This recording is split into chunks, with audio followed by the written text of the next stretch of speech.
नमस्कार। आज मैं अपने इस नेचर सेवर चैनल के माध्यम से आप लोगों को आज फ्लड सेफ्टी टिप्स यानी बाढ़ से कैसे बचाएं अपने आप को और अपने पर्यावरण को, इसी माध्यम से मैं आज आप लोगों को 3 स्टेप्स मैं आज बाढ़ से कैसे बचें मैं बताऊंगा। इसमें पहला जो होगा फ्लड सेफ्टी का बिफोर फ्लड और during the flood and after the flood.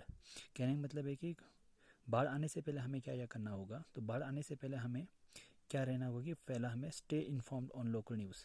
हमें क्या होगा कि जो लोकल जो हमारी न्यूज़ हैं, जहाँ जिस इलाके का आप रहने वाले हैं वहाँ के जो न्यूज़ जो लोकल न्यूज़ रहती है अखबार के माध्यम से भी और जो न्यूज़ चैनल के माध्यम से भी, और सबसे ज़रूरी है हमें वेदर चेक करते रहना होगा कि आने वाले आज या कल के बीच वेदर कैसे रहेगा। तो हम एक्यू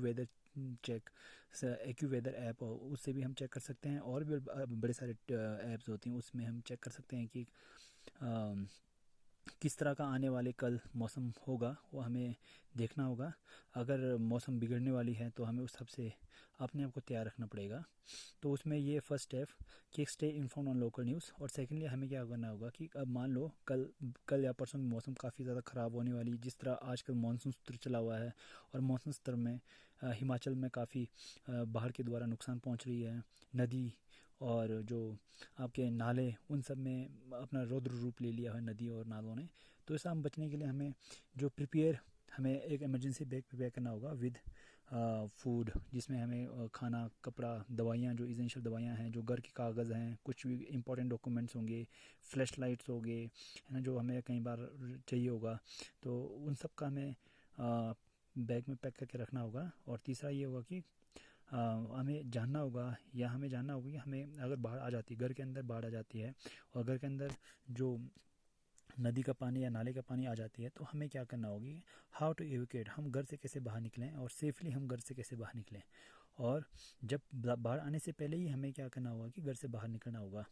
और उसके बाद क्या होगा, जो फ्लड प्रोन एरिया है, जहाँ पर जो ज़्यादा जहाँ पर बाढ़ आने की चांसेस है, जैसे नदी नालों के किनारे जिन्होंने घर बना रखा है, वहाँ से आपने दूर रहना है। और वहाँ से अपने जो भी यूज़फुल चीज़ें हैं, जो आपकी ज़रूरतमंद चीज़ें हैं, उन सब को उठा के आपने हायर जो आपके जो गांव के जो ऊपरी क्षेत्र है वहाँ जाना है, ना कि नदी नालों के किनारे आपने नहीं बैठना है। और नदी नालों के किनारे इसलिए नहीं बैठना है क्योंकि वहाँ बाढ़ आने की चांसेस ज़्यादा रहती है।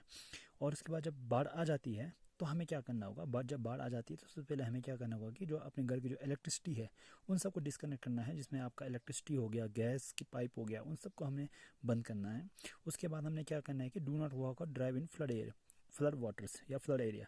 तो हमने क्या करना है कि जो बाढ़ वाले जो एरिया है हमें वहाँ नहीं जाना है, एक चीज़। और जो बाढ़ बाढ़ आने वाले नदी नाले किनारे बिल्कुल नहीं जाना है, वहाँ स्विमिंग हमने नहीं करना है। और हमने क्या करना है कि go to a higher ground, हमने क्या करना, जो ऊपरी क्षेत्र है, जो गाँव के आपके पहाड़ी वाले क्षेत्र है, वहाँ जाना है जहाँ पर बाढ़ बाढ़ आने की चांसेस बहुत कम रहेगी।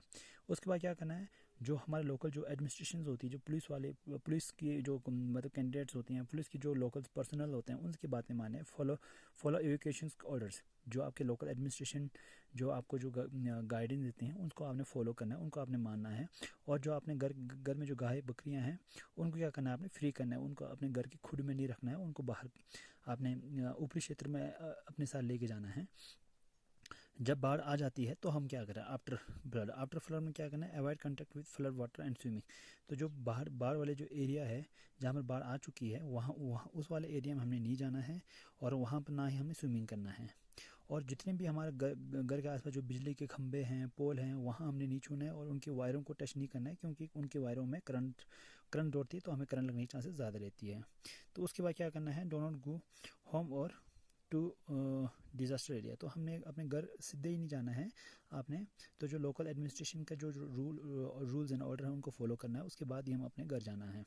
और क्या करना है कि communication to your family that you are safe. अपने घर वालों को आपने ये बोलना है कि हाँ जी हम ठीक हैं, हम बाढ़ वाले एरिया से बाहर हैं और हम ऊपरी क्षेत्र में हैं, हम ठीक हैं, हम सेफ़ है। अपने घर वालों से कम्युनिकेट करना है। उसके बाद जब आप घर वापस जाएंगे तो अपने जो कपड़े होंगे, जो भी आपका सामान हो, उसको अच्छे से साफ़ करके उसको डिसइंफेक्ट करके ही जाना है। तो ये कुछ ऐसे टिप्स हैं जो फ्लड सेफ्टी टिप्स हैं जो आपने ध्यान में देना है। और अगर आप हिमाचल से हैं तो ये हमारा जो हेल्पलाइन नंबर है, जो गवर्नमेंट ऑफ हिमाचल प्रदेश, जो माननीय मुख्यमंत्री सुखविंदर सुक्खू ने जो आज अनाउंस किया है, उसमें आपका जो हेल्पलाइन नंबर है वो है 1100, 1070 एंड 1077। तो ये 3 नंबर हैं, इसमें आप कभी भी आप निश्चित रूप से आप कॉल कीजिए। अगर आपको लगता है कि आप कहीं बाढ़ वाले क्षेत्र में फंस गए हैं और वहाँ से निकलने को आपको दिक्कत आ रही है, तो वहाँ के जो SDRF हैं, जो स्टेट हमारे डिजास्टर रिस्पॉन्स जो फोर्स है, वो वहाँ पहुँचेंगे और आपकी मदद करेंगे। अगर आपको कुछ हेल्थ रिलेटेड कोई इशू आ रही है तो आप 108 पे कॉल कर सकते हैं। वहाँ पर निश्चित रूप से एम्बुलेंस आपको आपकी सेवाएं के लिए तत्पर है। धन्यवाद।